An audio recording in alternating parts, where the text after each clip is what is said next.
This poem is by one of the great lyrical poets of the 20th century, but hardly known at all in English.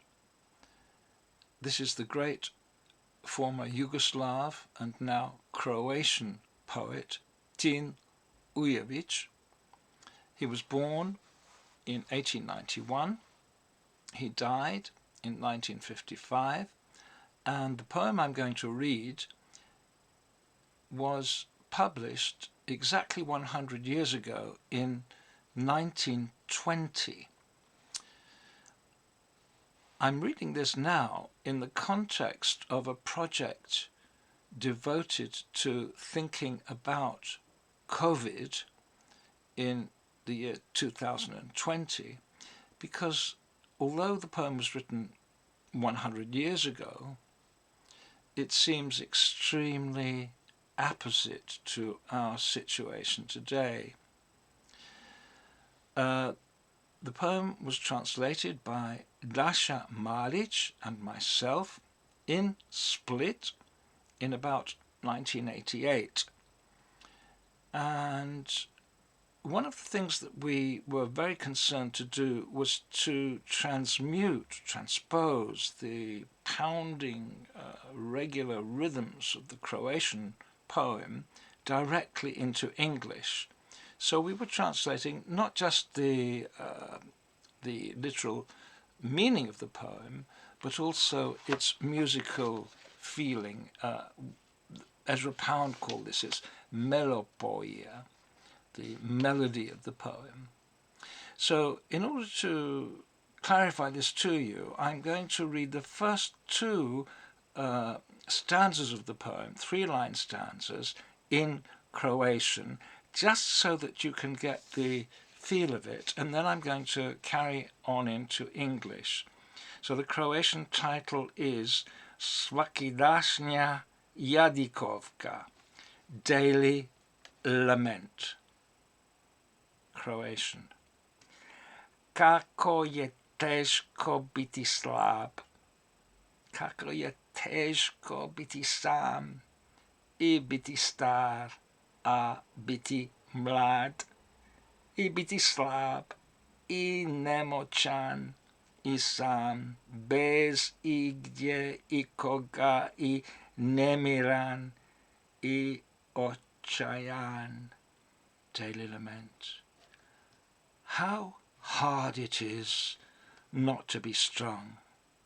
How hard it is to be alone and to be old, yet to be young and to be weak and powerless, alone, with no one anywhere, dissatisfied and desperate, and trudge bleak highways endlessly, and to be trampled in the mud, with no star shining in the sky, without your star of destiny to play its twinklings on your crib with rainbows and false promises.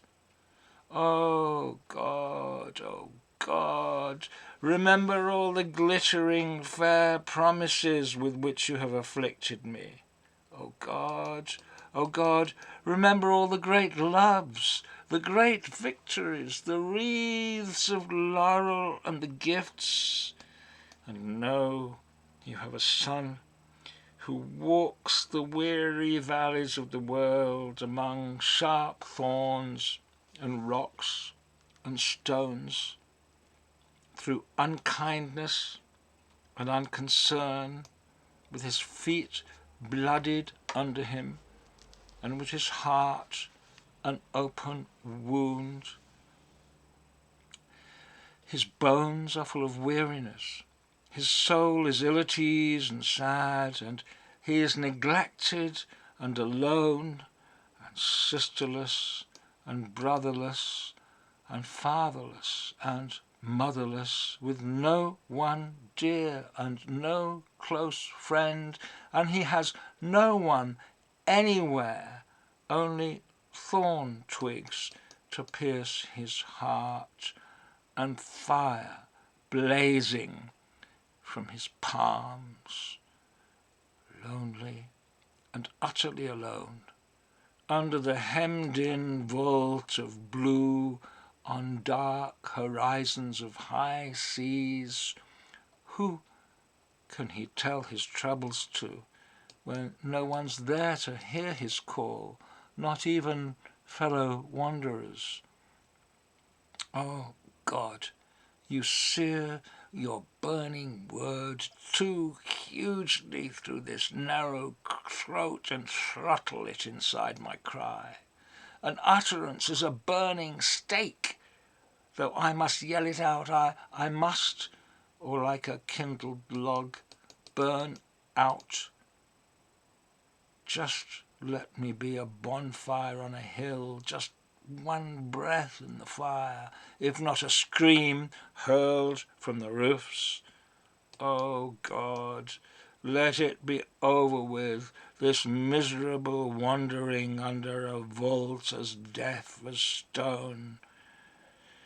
Because I crave a powerful word, because I crave an answering voice, someone to love, or holy death, for bitter is the wormwood wreath, and deadly dark the poison cup, so burn me, blazing summer noon, for I am sick of being weak, and sick of being all alone, seeing I could be hale and strong, and seeing that I could be loved, but I am sick, sickest of all, to be so old, yet still